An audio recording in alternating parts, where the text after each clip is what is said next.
Oh, that damn Zoom watermark is overlapping with our logo. WTF. I should have thought of that. Next time.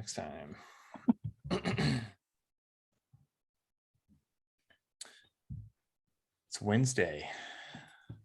Yeah, it's been a long week already. Wednesday. I'm tired. I got really tired today, and I probably should have just taken a nap, but I didn't.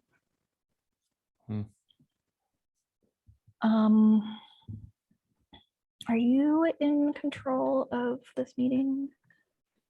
I think so. I think I am not.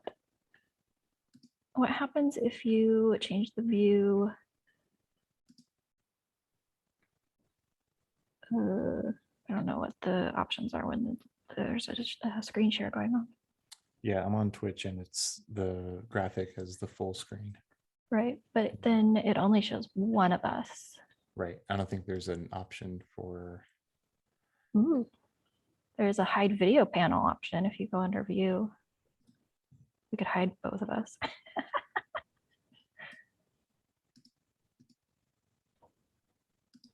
No? I don't see it under view. No, maybe it's just me.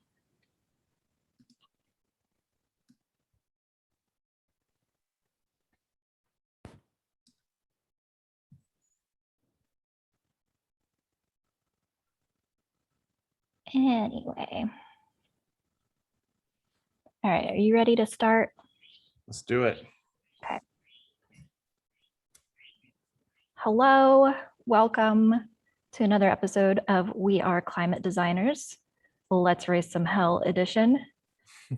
This is a series, this is what, episode 3 of this series, where Mark and I just kind of chat about some things that need to be chatted about. Well said. Thanks. And this evening's episode, I say evening because we are streaming live. If you want to watch us live while we record these, go to twitch.tv/climate designers and give us a follow. It will notify you when we go live. And we're doing this on Wednesday nights, at least in whatever time zone North America is. I think it's every other Wednesday. Every other Wednesday.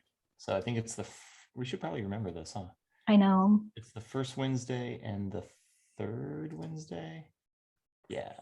Oh, no. Like no, it's every other. So the 29th too. September has 3 Wednesdays, FYI. Cool. So yeah, definitely, if you are free at that time, come watch us live. And hello, we have a Chesley. Hello. Can interact with us in the chat, and that would be awesome. Cool. And then if you're not listening or watching live, you can always wait until we process and upload this live to our podcast called We Are Climate Designers.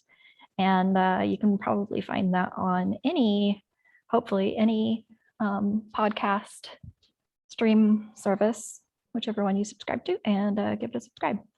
Thank you for the follow, Cheslev. Tell me if I'm saying that correctly. Cheslev. Nice to have you here. Thanks for joining.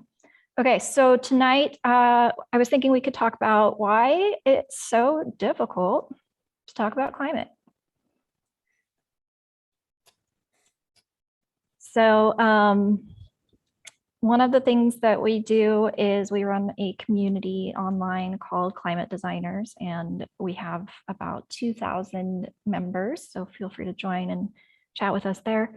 But when we talk with our members, one of the things that we hear people say a lot is that they really enjoy that these meetups exist, and they enjoy that we're doing this because there's like never an opportunity for them in their life to talk about climate, right? And through talking with a lot of people, we've sort of compiled a list of reasons that people give, and it's a variety of things. Mark, do you ever feel that way? Like maybe you shouldn't bring up the climate issue in certain company? I mean, yeah. Family, strangers, meeting someone for the first time, you don't know exactly where they fall on that spectrum. Um, but I think as I get older in life and as I just get more and more into the space, I think I'm just starting to loosen up me giving a fuck. Just saying what I want to say. Like, we don't have time to be, you know, to tiptoe around the topic. Yeah, exactly. It is. It's kind of like a walking on eggshells thing. One of the things that we hear a lot is people look at me funny when I bring it up, so I don't. Or it's kind of a heavy topic and I don't want to be a bring down. This is usually in context of like I'm hanging out with my friends and something comes up and I might be like, oh yeah, climate change. And people are like, yep. Was it that Saturday Night Live skit with like Debbie Downer? And they would go like, wah, wah, and then zoom in on her and she'd be like, wah. Am I remembering that correctly? I think so, yeah. So I think that's one of the reasons is you don't want to be a Debbie Downer. So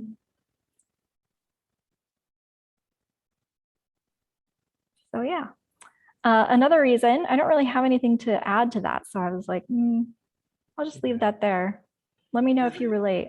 But yeah, I mean, but as I mentioned, like, do we have time for people to think that way? And like, who cares if you're a Debbie Downer or not? Like, things need to be said. People need to realize what's going on. So I get it. You don't want to, especially if it's like maybe friends that never broach the topic, and they might surprise you. Like, I'm sure some of us have had friends who are like, wait, you voted for that guy? So maybe that's the point of not bringing it up, because you don't want to ruin that friendship and maybe have them see you differently.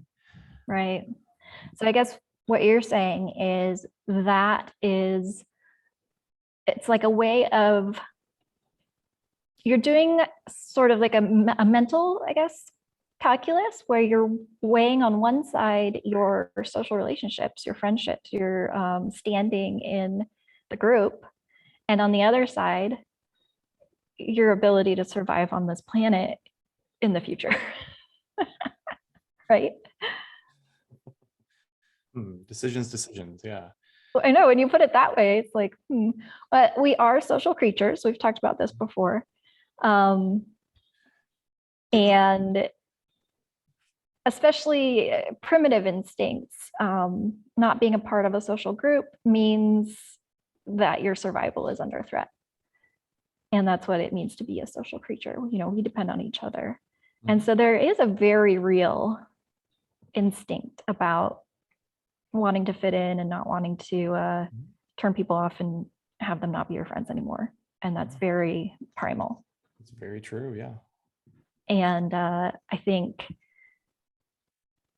the climate crisis is also a survival issue, but it's a lot longer term. And our primal psychological instincts aren't very good at dealing with long-term issues. It's part of the reason we're in this mess. So it's sort of a human psychology thing. We are much more tuned to threats of the immediate nature, probably for good reason, than threats of even existential threats that are longer term or further out. Getting closer by the minute, though. Yeah, it's interesting learning a lot more about Indigenous culture and how First Nation peoples would live and interact in the world and just view the world. And we hear this all the time, thinking 7 generations in the future, right? Making sure that what you do today is setting your kids and their kids and their kids, that lineage, right? Setting that up for them to have a healthy, thriving life. But Western civilization doesn't really subscribe to that. We're very good reacting to something after the fact than being proactive. Like, when do we typically think about health insurance. Oh, it's after you already like broke your arm or something, it's like, damn, I should have done this. I should have prepared for that. We're not very, because we take our chances. And so we're just like, well, I live in, on the East Coast, but there hasn't been a hurricane in like 10 years in my area. So maybe there won't be.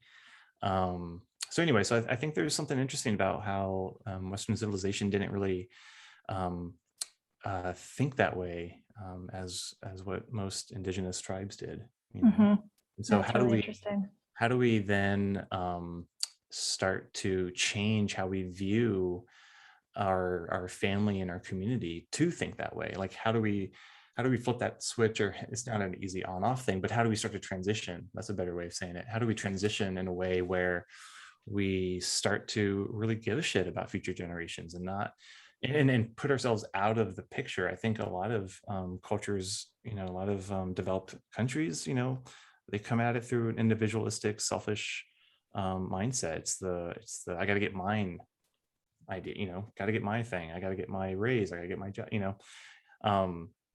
so I don't know if that's where you wanted to go with this conversation, Sarah, but we can easily go down that rabbit hole. But yeah, I'm just wondering, how do we then move back to that more communal perspective where we actually think about not only the people around us, sometimes our neighbors who we might not even know their first names, but even people that will inhabit the earth generations, to come.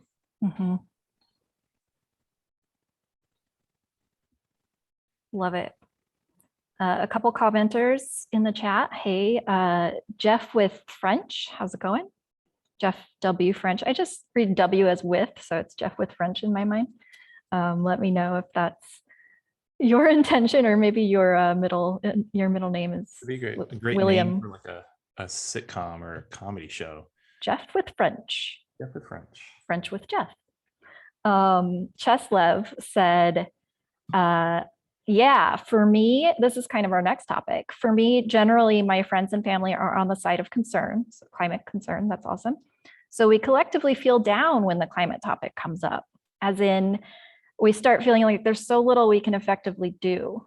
So I think that is a really good way of summing up the Debbie Downer thing, where it's just like such an overwhelming existential crisis that has systemic roots and causes, and we all intuitively understand that as individuals, it's outside of our scope of influence, or it can feel that way. And I think that's one that we can definitely address. Thank you for sharing that. Well, if I can also add to that, I think it's because of this narrative that we've been surrounded by, and we say this a lot, so we might be repeating some things that we've said in previous episodes here, but I'll just keep this short. I think it's we get negative, we get down on this topic because we're only going off of the facts, the data, the stories that we hear in mass media, and 9 times out of 10 they're focusing on the doom and gloom narrative of climate. Yep. And at times they should,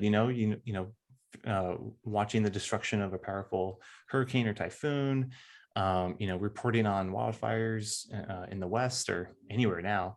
So of course we need to see that because we need to know what's going on. But, Sarah and I maybe we're like fish, Sarah. We're not aware anymore that we're surrounded by water. We're in this.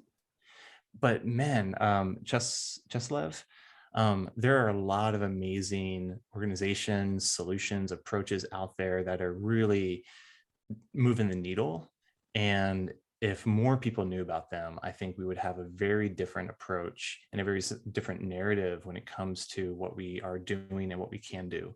This whole doom and gloom narrative is meant to make you feel bad, is meant to make you feel like you can't do anything. And I think that's in cahoots with a lot of these companies that are putting the onus on us to do the work, right? Calculate your carbon footprint, you recycle, you do this, you do that, while in the background, they're the ones that are just polluting and destroying the world and getting away with it.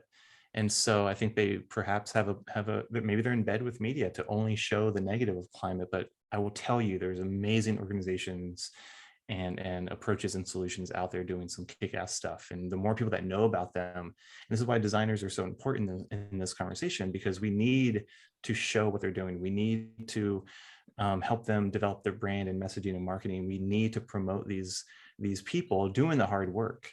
And the more we do that, the more I think we can start to change that narrative. Yep.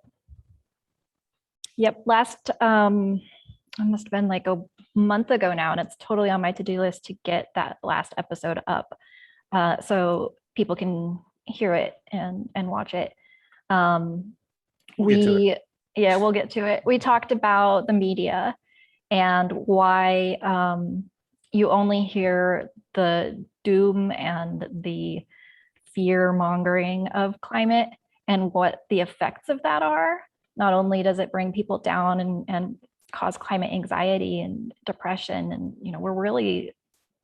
we have, despite this, not despite, on top of this pandemic of the virus going around, we also have a pandemic of depression and anxiety, partially because of the virus, but also because the ecological breakdown that's all around us is getting harder and harder to hide or ignore or deny.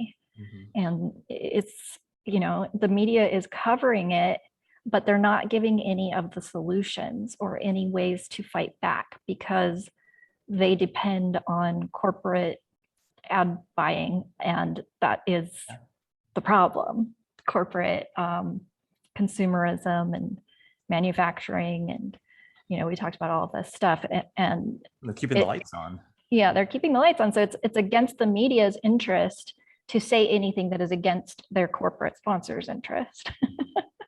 It's like this weird incestual web thing. So they'll tell you about the problem, but they won't tell you about the solution.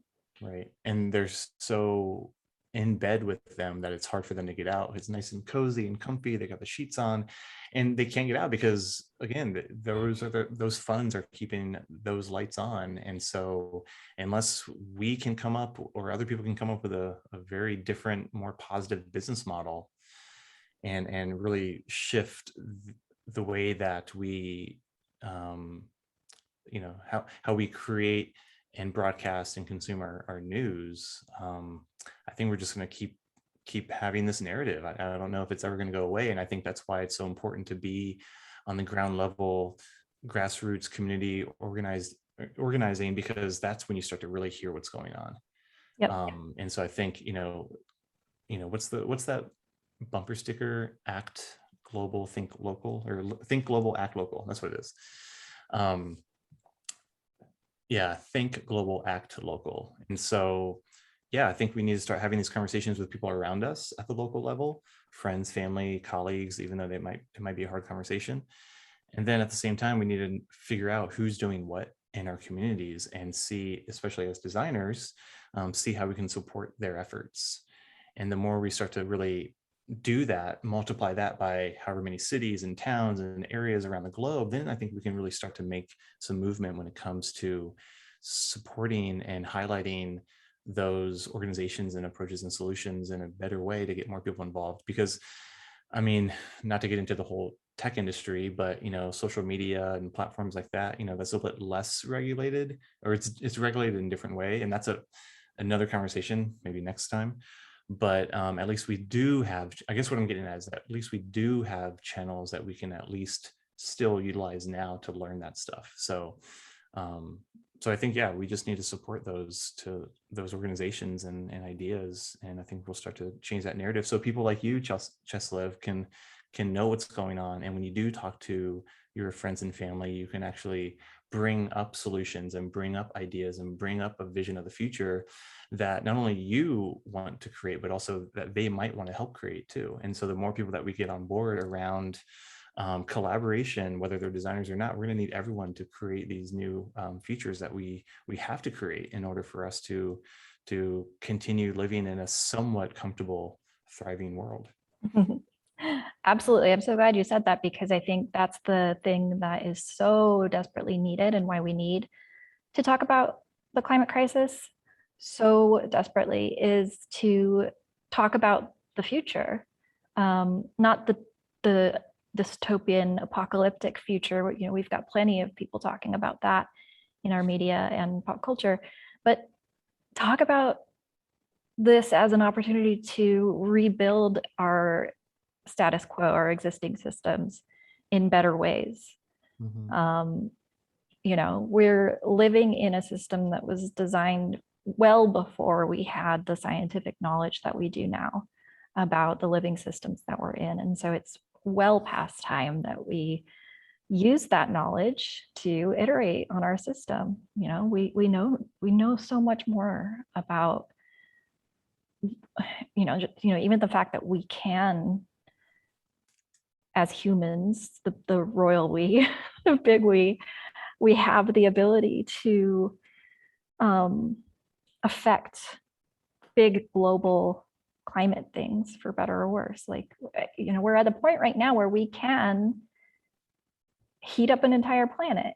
Like, wouldn't that be useful next time there's an ice age? We can look at it that way and be like, okay, if we have the power to heat up an entire planet, we surely have the power to cool it down too. Harder said than done, but I mean, just I every so often, just real quick off of that point before you move on, it just every so often I think about this. Us little human beings, there's other animals, mammals, whatever, other species on this planet that are much bigger than us physically, size-wise, but we little human beings, we've literally altered the atmosphere of a fucking planet. Isn't that crazy? it seems crazy because we in Western culture were raised, educated, I don't know, it's sorry, I'm laughing at Cheslev saying it is crazy. Because we're educated to believe that us little humans can't impact something so global. Of course, yeah. And the truth is, every creature on this planet impacts every other system that it touches. But in a balanced way, though, in a harmonious way. I mean, just the fact of the matter is we are all impacting the planet all the time. Yeah, of course. But I'm talking about the chemical. I know. The chemical makeup of the atmosphere. But you do bring up another point too. It's also another. So anyway, I just want to say, every time I think of that fact, I'm just like, that's nuts, and it just puts me in perspective. Like, wow, we are that significant on this planet that we can do that. Anyway, but yes, I totally agree with you, Sarah. There's lots of other factors involved in terms of other species and balancing that system that we all live in. But the other thing I'll mention that you made me bring up real quick is what was I reading the other day? Oh yeah, no, I'm reading that Less is More book still. Geez, I need to finish it.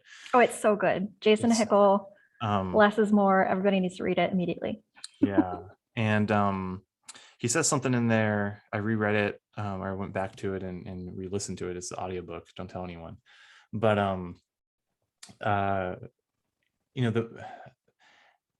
when we started to view the environment as separate from us, even today when we talk about messaging, actually, I mentioned this at my talk that I gave earlier. I gave 2 talks today. Nice. To schools, yeah. Even today, when we use the messaging, we need to protect the environment. The environment, even just using that phrase or that wordage, and then thinking that the environment is separate from us, we need to protect that thing, like as if we own that thing. And in the book, and from other things I've read and other conversations I've had with friends, like, it's really starting to make me really, like, we need to, this isn't like we are the environment, like it's all of us. It's not just as we are separate from it, like, oh well, let's go into the woods, let's go to the beach. Like, we are part of this living organism, right? And so we are all connected in that way, as opposed to treating each other or everything as separate or as a possession. So even just like the phrase, the environment, I'm having I don't know, we haven't talked about this, but I'm really reconsidering that in just how I approach my work. Yeah, me too. And that's why um, I did that sort of reframe of, yeah, it's crazy that a creature like a human can drastically alter the chemical composition of the atmosphere of an entire planet. And yet, several billion years ago, the atmosphere of this planet was, I'm really bad at remembering numbers, but like way more carbon dioxide in the atmosphere than oxygen. And it was a particular creature or class of creatures much, much tinier than us that changed that balance. Phytoplankton or there's a little bug floating around me. I think it was phytoplankton. There's another P word for these microscopic organisms that are like not quite algae, but anyway, they would, like plants do, photosynthesis, take in the carbon dioxide, and through like nuclear fission or something, the magic of photosynthesis, change it into oxygen. And these tiny, tiny creatures, like what, 1/1000th the size of a human being, just because there were so many of them, changed the entire balance of the atmosphere to be able to support larger, more complex organisms. So it's not actually crazy that humans are doing this, because we are digging up that very same phytoplankton or whatever it is, and burning it, which is a chemical process that takes the living carbon materials out of something and adds oxygen to it, and makes it into carbon dioxide. Like it's just physics, it's just chemistry. So maybe, okay, I like what you're saying, and I totally acknowledge that. Maybe to add a second part to that thought, the thought that sparked this conversation is that, man, isn't it crazy that humans chemically altered the atmosphere? The second part is, and we knew we were doing it and we didn't stop. I think that's the difference. Those little shells or algae, whatever, they were doing it because of the conditions set in front of them, and they just went with the flow. They're like, what if, let's rewind back to the 60s, 70s, where you had literal climate scientists working for fossil fuel companies, running their own reports. This was way before any of the terminology or the idea. Well, I guess there's been reports in like the late 1800s of scientists talking about, or people talking about the warming of the atmosphere. Anyway, but yeah, those climate scientists in those fossil fuel companies, they knew, and they presented this information to the people at the top of the ladder, and they had a chance. They had a chance to change it. And what I mean by change it, and not in this way, but change it back to where it would have been, or where it should have been. So I think that might be the better part of ending that thought, is like, and we knew. Yeah. And when we figured it out, we didn't do anything about it. Actually, it's super fascinating. Amy Westervelt, is that her name? Oh, yeah. In her podcast, Drilled, she's a climate journalist, investigative reporter, and she breaks down, in season 1, she breaks down the whole history of Exxon scientists researching the effects of carbon dioxide on the atmosphere, and the potential for climate catastrophe that we are now embarking on. Sorry, these little flies, god damn.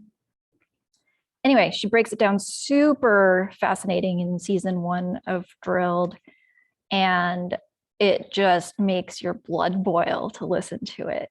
How Exxon, at the point when they had climate researchers and scientists looking into this, they're like, oh, fundamentally, we're an energy company.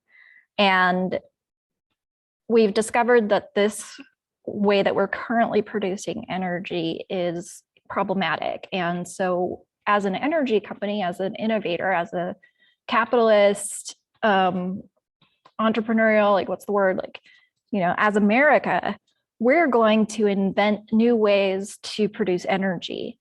We're going to, be the business that paves the way towards prosperity and Americans save the world or whatever. Like, they had really great ambitions that they were going to do this for the good of humankind and the planet and everything. And then the oil prices tanked I think in the 70s. Mhm. And everybody got really concerned about making money, and the management, more conservative management came in and laid off all of the research and development and scientists and doubled down on, nope, we're a fossil fuel company and that's it. Yeah, it's just infuriating. It's just, and yet they're still around. We're still using their products. And like, I Yeah. just don't know why more people are not pissed off and angry. Like, if your small business down the street around the corner did some bullshit stuff like that, you would demand them being closed or shut down or something, like you would. Right. But like, because these are so integrated in our daily lives, and not just with gasoline to run your cars, I'm talking about plastics and bajillion other products and byproducts from what they produce. They have tons of walls surrounding them that it's just so hard for them to get knocked down or closed up. But I think those walls are coming in, and I've even read reports, and we always see these ads. What is it? Chevron is doing the whole algae fuel thing. Like, we're gonna lead the way in sustainable and renewable energy, blah blah whatever. So I don't know. I mean, they're doing a small fraction of it. I mean, however much money they're putting in that is like a drop in the ocean. Yeah, it's all for show. They're not. It's all for They have show. no plans of Right. converting their entire business to Right. algae fuel. And the technical requirements to do so would require an algae, what do you call it? The little tray that they grow in, like the size of Belgium or something. So it's really just something that they're doing to be able to say that they're looking into a better future, but they have absolutely no intention of doing so. And so I think, with that, I again believe that we need to support those that are creating these new systems, these new industries, right? Because those people are not going to change. They're in it until, everything is dried up. They're going to make every last penny. So that's why we really do need to support those that are causing disruption and challenging the status quo, which I've been thinking about posting this on social. Like, a lot of people are saying, challenge the status quo, whatever. It's like, what status quo are you talking about?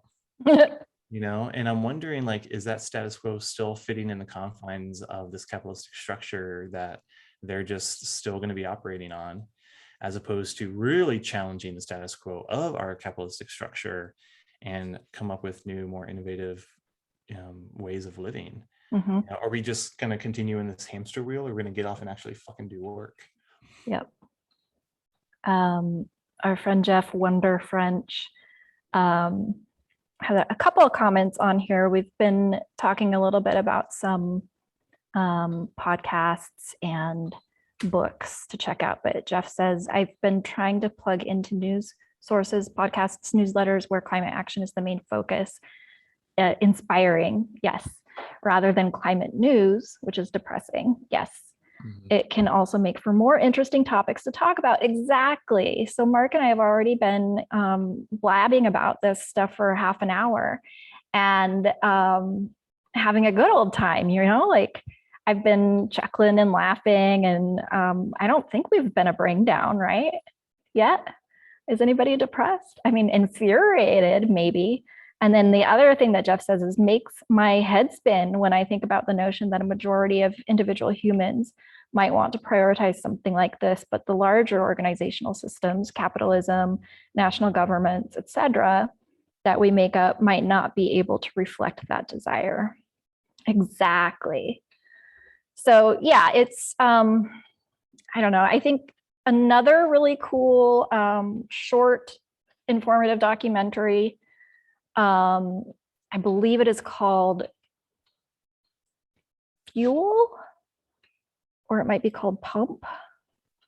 It's about the oil industry and like, oh, I don't know what it's called. Anyway, it's a one-word title with like 4 letters in it. And I think it's Fuel, but it might be Pump or something like that. And it talks about the oil embargo of 1974 when the Middle Eastern oil producing countries decided that they didn't like any of the countries that were supporting Israel in the war that was going on at the time. And so they placed an embargo on those countries, and the price of oil went through the roof. There was an oil shortage. It was a huge crisis. And the way that this documentary presents it is that you had 2 choices at this point. You could see that the Middle Eastern countries, had a huge amount of power based on how much of society was impacted by them just raising the price or this embargo.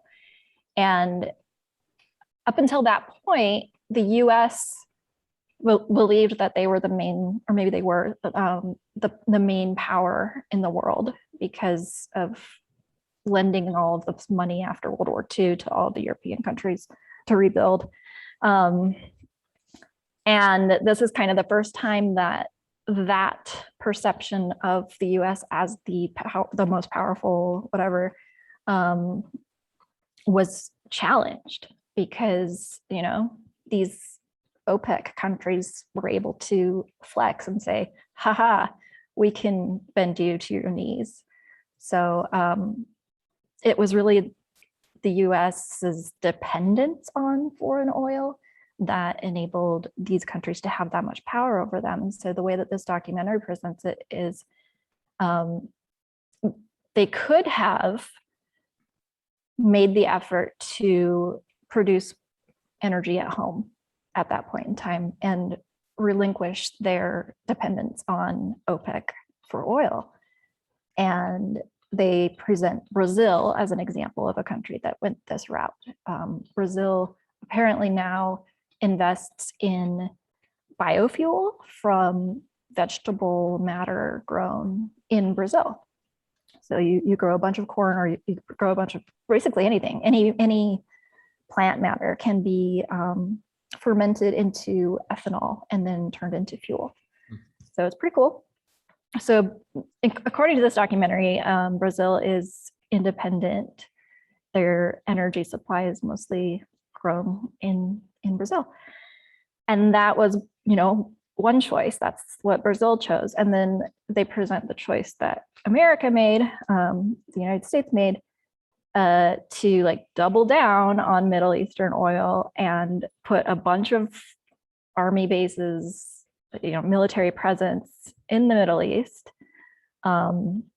continued to support Israel as one of their allies. And ultimately, the military presence in the Middle East and the support of Israel is like the main things that Osama bin Laden cited as the reason for the terrorist attack on September 11th.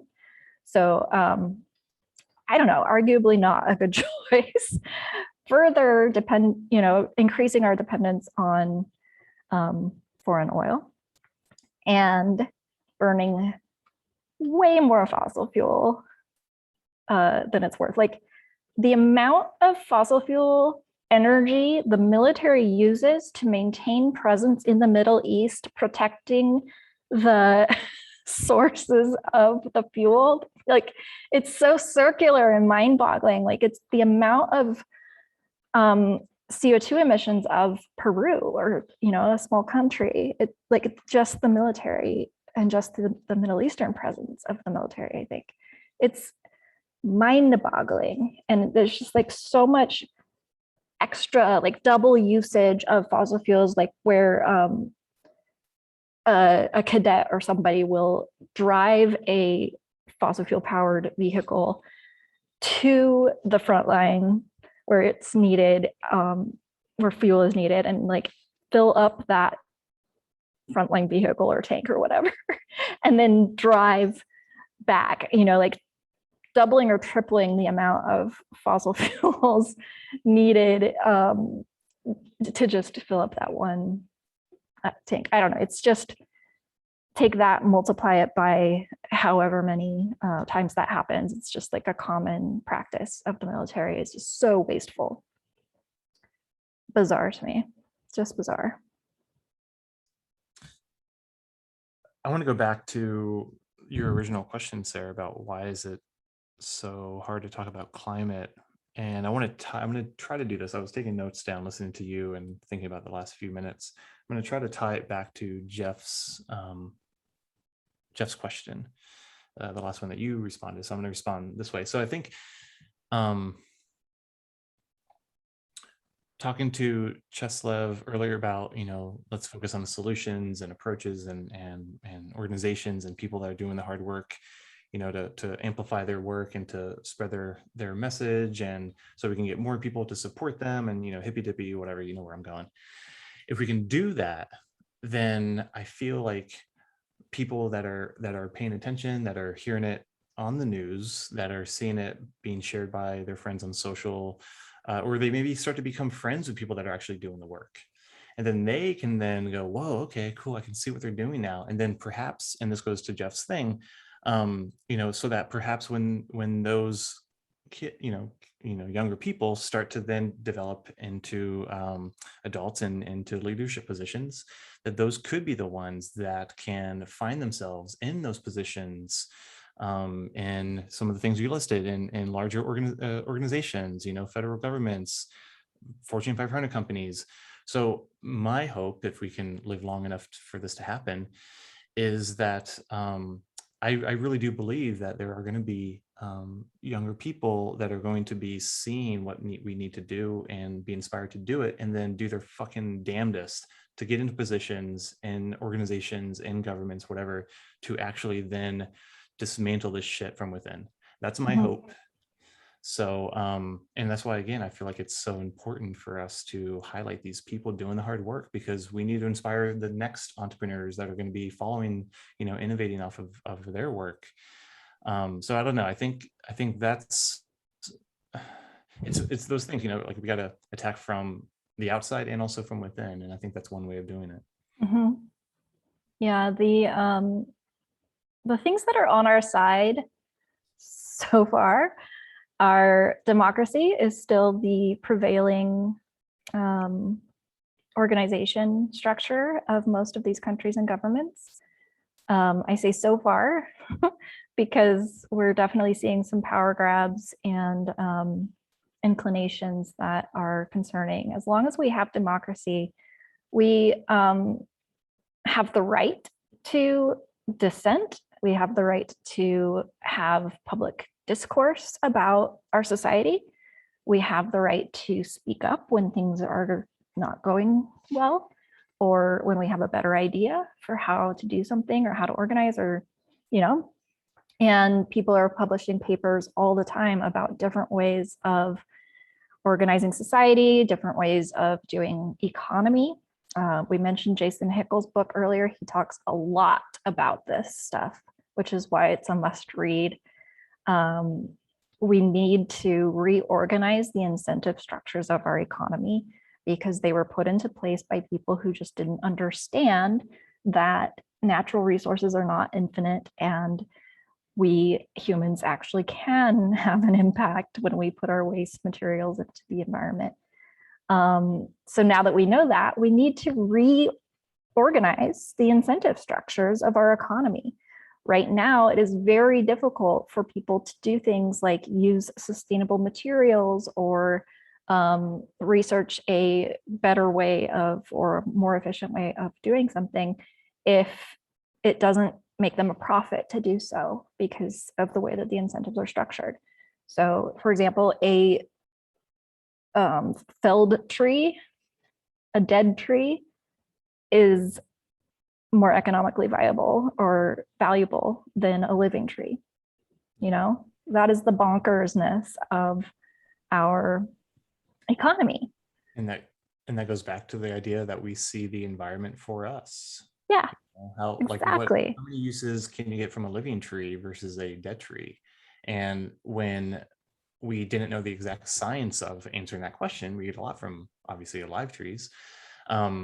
We didn't know that, we didn't have the information then, so we just felt like, oh well, I think a dead tree is better than a live tree because we can make it into lots of different things. So therefore we Right. just started to see these things, these fellow species around us as elements to further our lives. And we made a lot of advancements, and we've done Sure. things with improvements in all the areas of life. But yeah, it's that, I think we could have done that while still respecting and keeping a balance in our ecological systems. Yeah. Yeah. I mean, in a nutshell, we are part of a living system. The health of that living system is our wealth. And we lost sight of that. And we need to get back to that. Period. I'm going to put you on the spot, Sarah, and I want you to, maybe in like 2 minutes, because I think you could probably talk about this a lot, but um, how, like, talk to us about like microbiomes in your gut and all that stuff. And I want you to talk about it because I want to zoom out and kind of finish your not finish, but to support your last comment. Yeah. So I am somebody who struggles with a lot of chronic illness, namely just fatigue. Everything in my life centers around fatigue and body pain, and chronic pain is like the worst thing ever. And so I've spent decades of my life looking for the root cause of this issue. And it's like, oh, you're anemic, your iron is low. Okay, so I take iron pills and it's still there and I'm not anemic anymore. It's like, oh, well, it must be your thyroid. Okay, so I take thyroid pills and now my thyroid is balanced, but it's still there and I'm still in pain. So it's just like repeat as necessary. And finally, I got to a test where it turned out the microbiome, the balance of beneficial, mostly bacteria, viruses, yeast, whatever, microorganisms that live in all of our guts, mine was severely out of balance. And I even got results as to which microorganisms I needed to ingest more of or grow more of, or I don't know, like how do you rebalance your gut, in order to get back into health. And it affects your immune system. It was causing all sorts of food intolerances. When your gut is off balance, you can't digest certain foods, or you might have a lot of issues with certain foods. And so I was in this like severely limited diet, which is no fun at all. And anyway, I was like, well, okay, now I know which microorganisms I am short in. Can't I just pop a pill of those microorganisms? Well, it turns out there are a lot of microorganisms in your gut. And there's only like 4 or 5 that are FDA approved to be purchased as supplements.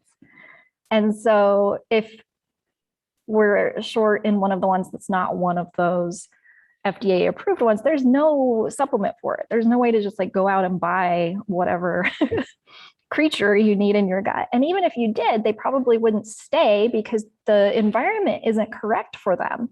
Maybe they want it to be like orange and it's blue, or cold and it's hot. Like, I don't know what conditions microorganisms need, but it's a whole ecosystem. Maybe they need more fiber, or maybe they need me to eat more beans, or who knows.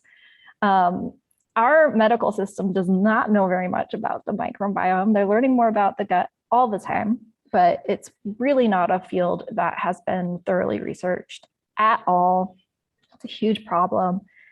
But the best thing that I could find as a solution was most of these bacteria that are supposed to live in our gut and the other supporting materials, prebiotics, you might call it, that help your gut grow into a place where the good bacteria wants to live, can be found by eating vegetables grown in healthy soil. Healthy soil and a healthy microbiome are the exact same organisms.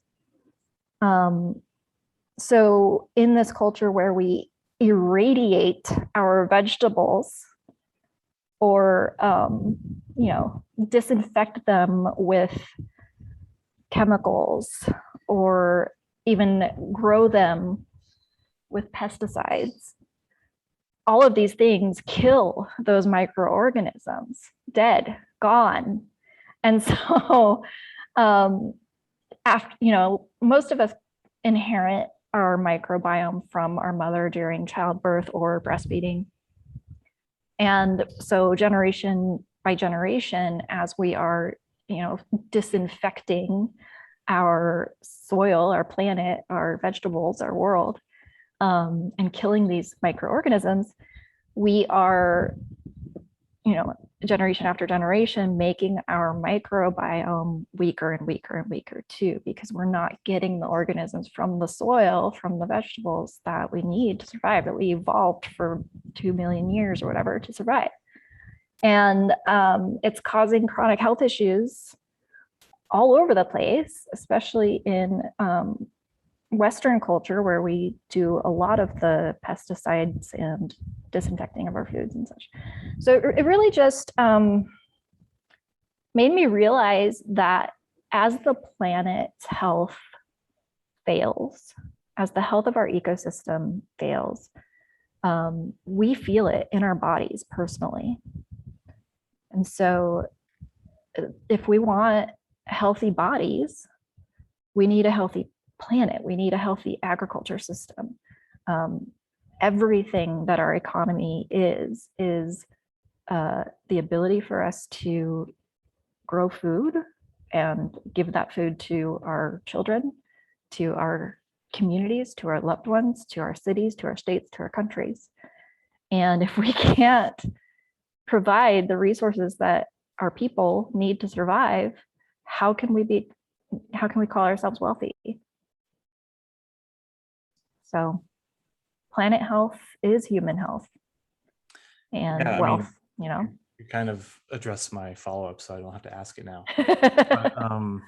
But no, that was exactly where I wanted to take this, is I think if we can get more people to realize, we have a little like world inside of our body, that's a whole thing. And then you zoom out, you see us in our community, that's a whole little ecosystem, right? You zoom out, city, state, country, I recommend this video often. I show my students every semester the Powers of 10 video from Charles and Ray Eames. I watched that when I was in design school. I think you have to watch that movie when you're a design student at a design school. But yeah, it's a beautiful, simple idea that shows that, as we zoom out or zoom in our bodies or in the universe, how there's very similar structures in these different environments, and how I think, in my opinion, how it shows that we are all kind of related and connected. And if we don't take care of our body, that's why we're not taking care of our planet, because we're unhealthy. And so we are then now this is a cliche saying, but now we are the cancer to our planet. Now we are the disease that's causing other parts of our body to feel this way, to feel this way, quote unquote. And I really do feel like there's an opportunity for us to have a conversation underneath this umbrella of addressing our climate breakdown, how we need to do a lot of inner self work, physically, mentally, emotionally. There's a Hindu philosopher that I read often, Jiddu Krishnamurti, and he writes a lot about this. You can't expect change in the world unless you change from within and work through all your shit. And that's the Cliff Notes version. But physical health, that what we're just talking about now, mental health, emotional health. If we're not healthy in all these ways in which we're showing up into the world, a world that we're living on, I think that's going to be then reflected in our actions. And I think, imagine, just close your eyes, imagine what a society will look like if we were all at our best all the time. Mhm. I mean, I'm sure if we dive deeper in it, it might not be a good thing, but just face value, I think it would be a really great world to live in. So I don't know. I just feel like there's opportunity for us to start having these bigger conversations, and that's one of the reasons why we're doing this series, the Let's Raise Some Hell series, because Sarah and I have these conversations all the time just between us on Zoom. And a few months ago, we're like, hey, let's start talking about this more publicly. Mhm. And we've interviewed designers in the past, and they're amazing. They kick ass, and we love them. We support them. A lot of them are our friends, and we want to support more of them. But we also have to recognize too that we need to have these tough conversations, especially as designers in a profession that has contributed negatively to our climate breakdown. But flip that around, realize that we can contribute in a more positive way too if we just get our shit together and start talking about these bigger topics, and we really start to change not only the industry and how we show up as a creative industry, but also how we change within ourselves too. Because at the end of the day, we're still human beings. We still feel feelings and emotions and all the feels, but we just so happen to also be designers, and designers have a huge responsibility and power in what they do. And so I don't know where I was going with that. I'm just Gonna stop talking. I'll just stop talking. Yeah. Yeah, I think one thing that you said sort of echoes Jeff, what do we think his last name is? Winston French, said it's like humans are the unchecked bacteria in the planetary biome. And, you had said that people are kind of becoming the cancer now, Mark. I definitely want to have a conversation about that idea because it is prevalent and I get it, like the Matrix, Agent Smith saying humans are the virus or whatever. Yeah. Like I don't want to promote anti-human discourse like in favor of the planet. So maybe that could be the topic of our episode 2 weeks from now. And I totally agree with you. And that's why I was kind of a little hesitant to say it, but I do feel like it's not so much us, it's these systems that we've just been placed in and that are so entrenched in how we do in fact show up in the world, right? Yeah. So you can't, you can blame us to a certain extent, but there's also some external factors there. I mean, you're letting certain things off the hook when you say humans are a cancer. Yeah, no. Colonialism or capitalism. Yeah. But I still feel like if there still is an amount of ownership that we have to take responsibility for.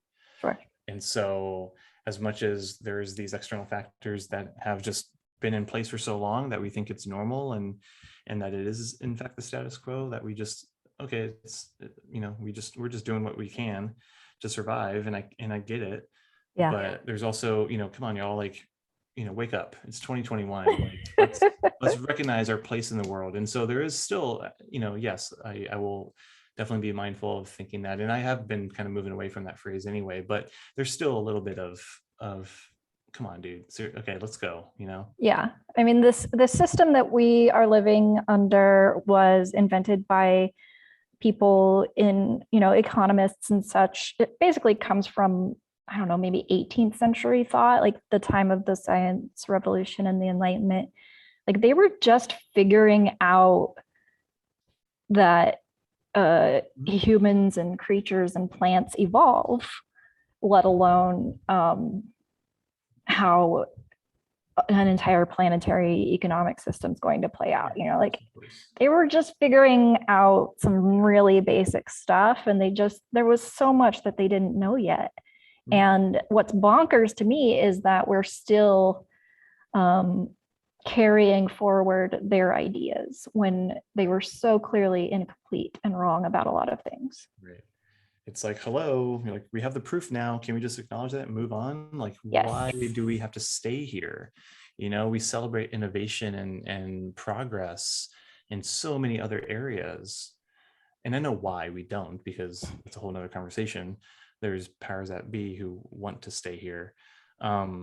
But yeah, like again, why are we not causing more of a ruckus and pounding on the doors of people that work for us to make the change fast enough for it to actually make a difference? exactly. And so I think as individuals, just talking about this stuff um, paves the way for those more Mhm. powerful knocking on the door and protests and activism and demands to happen. If we don't talk about it, none of that's going to happen. And it's Mhm. very much by design that we don't feel like we can talk about it. Right. The status quo does not want to be challenged. The powers that be do not want things to change because to them it works. It works just fine. And there's a lot of reasons for that. And these are the things that we need to be talking about. Mhm. And I think a lot of people feel like there's nothing I can do and it's too overwhelming and helpless. And it's a real bring down. But just talking about it is the thing that you can do. And that is so powerful. And, protect the heck out of this democracy thing, because when the fascists or whoever start clamping down on dissent and the ability for citizens to say this isn't right or to protest, Mhm. um, that's when we're really in trouble. Yeah, I mean, if we can't protest and demand change, then this is the system that we're like that. There's no change beyond that. And I Mhm. want to add one more thing too, outside of talking about it. And this is a shameless plug alert. Um, but I think another way to also start to really get into this space is to find a support system, find a community of people, because if talking about it is so daunting, you don't know the language, perhaps you don't know who to talk to, you don't know the approach and the way to even break the ice. Find other people who are maybe further along in your journey, and this is what we're trying to do with climate designers. We're trying to create that support system, and we say that very intentionally. It is a community, but it's also a support system, because this stuff is hard. And you're gonna, whether you're a designer in a 9 to 5 or at a small studio or whatever, and you might get some pushback from your managers or colleagues or whatever, or a client says no. The changes that we're supporting and wanting to ensure, or wanting our creatives to think about, our members to think about, it's not going to be easy, and you're going to run into those roadblocks. And so if you have that community to reach back out to when you do hit those lows, which you probably will. I mean, we do it all the time. I mean, we are very comfortable in those lows, but to just have other people to talk to and to get feedback and advice. I think that's another great way to just get this thing going in your life, get this conversation going. Brilliant. One more comment from Jeff Wayne French. Maybe a more positive way to take the metaphor, speaking about humans as a disease or cancer, is that we need to start feeding different bacteria to shift the systemic balance of the biome. I like that. Boom. Yeah, buddy. So, this is what we're doing. We're educating each other. We're helping each other think of more beneficial, metaphors and paradigms. And that's kind of a paradigm shift, right? We're out of balance with this living system that we're a part of. And as I think some of the most amazing things that we can do as humans is we can restore that balance. There's stories of people who have taken entire acres and acres and acres of deserted wasteland and restored it to a thriving rainforest or forest in just 6 years, 12 years, not very long at all. So I like to think that we are a complex thinking and talking and moving agent that this system evolved to use those powers of mobility and strategy and these fingers that can plant and cut and do all those things to help what the system itself couldn't do without fingers and minds and feet and all this stuff. So to me, that's like, it's our purpose to be the restorers of the balance. Cheslev, are we the bacteria? I think we can be good bacteria. Like, Yeah. I think that's a great way of thinking about it. In your microbiome, an overabundance of any one creature is an imbalance. There isn't like good and bad, really. I mean, there are disease pathogens and whatever, but in general, in a healthy ecosystem, if one of the species just like oversteps its bounds or balance, it becomes bad. But if it's doing the things that are good for the system, it's a good thing. Like, nature doesn't really have bad or good. It's just balance. It's all just providing value and cooperating and balance. Yeah. Beautiful. So this has been an hour. We usually kind of cap it off at an hour. So thank you so much to Jeff and Cheslev for hanging out in the chat and being a part of this. Really appreciate that. Our next, go live time, we're actually live on Tuesday, more in the morning. There's actually a couple of things. I'm lying if I'm going to go chronological. Wait, We have a Climate Designers has a meetup on Saturday, and we're going to hear from some other people in our community, sharing some projects that they've been working on, and it'll be a good chance to give some feedback to people on their projects. Yeah, and that's our monthly global meetup every third Saturday. Yeah.